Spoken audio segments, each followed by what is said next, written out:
Ayan, magandang umaga, Taguigueños. Live tayo ngayon ulit dito sa Barangay Hall ng Comembo, Taguig City.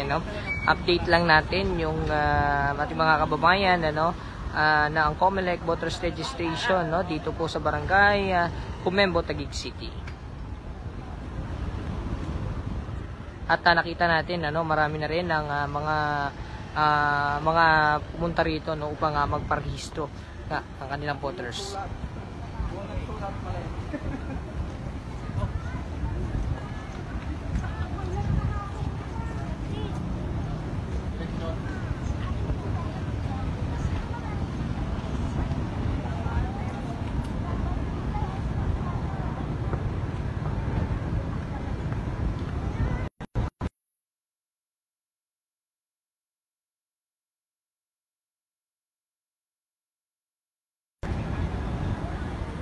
Ayan sa mga kababayan natin Taguigueños, live tayo ngayon dito sa Barangay Comembo, Update lang tayo sa COMELEC Voters Registration.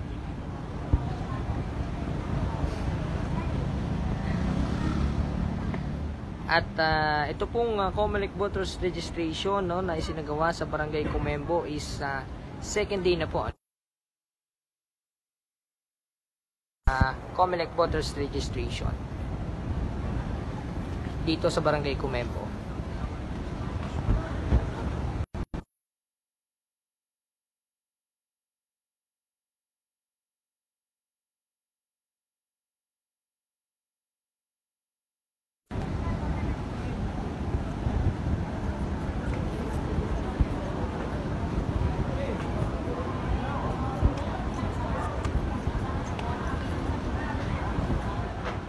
Ayon din sa nakuha nating impormasyon ay sa COMELEC mamayang alas 10 ng umaga ay magbubukas po ang COMELEC application nila at abang-abangan nyo po yan sa COMELEC page at hingin din po natin para mai-post po natin agad sa taguig.com para ma-update din po agad-agad ang mga kababayan natin sa Taguig.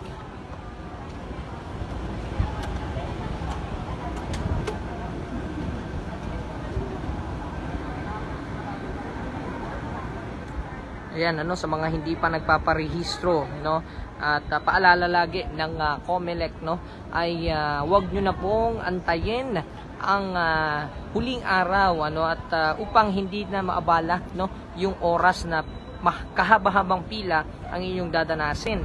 At kapag may mga ganitong mga pagkakataon na magparehistro, sa lalong-lalo na sa mga barangay, ay agaran na po kayo magsipunta sa mga Embo Barangay. Nandito tayo ngayon sa Barangay Comembo, at sa mga hindi pa nagpaparehistro sa mga taga-Embo Barangay ay ito na po ang pagkakataon ninyo upang magparehistro ngayong araw. At ulitin ko po, live tayo ngayon dito sa Barangay Comembo at i-update ko rin.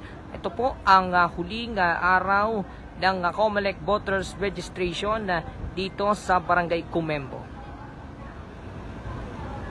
Nag-start po ito sa oras ng alas 8 ng umaga hanggang alas 5 ng hapon.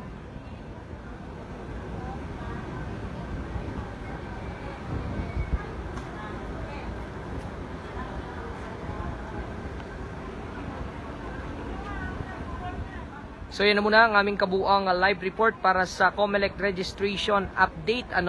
Ito ang responsableng balita at balitang totoo. Ako si Jason Pulgarigulat para sa Taguig.com.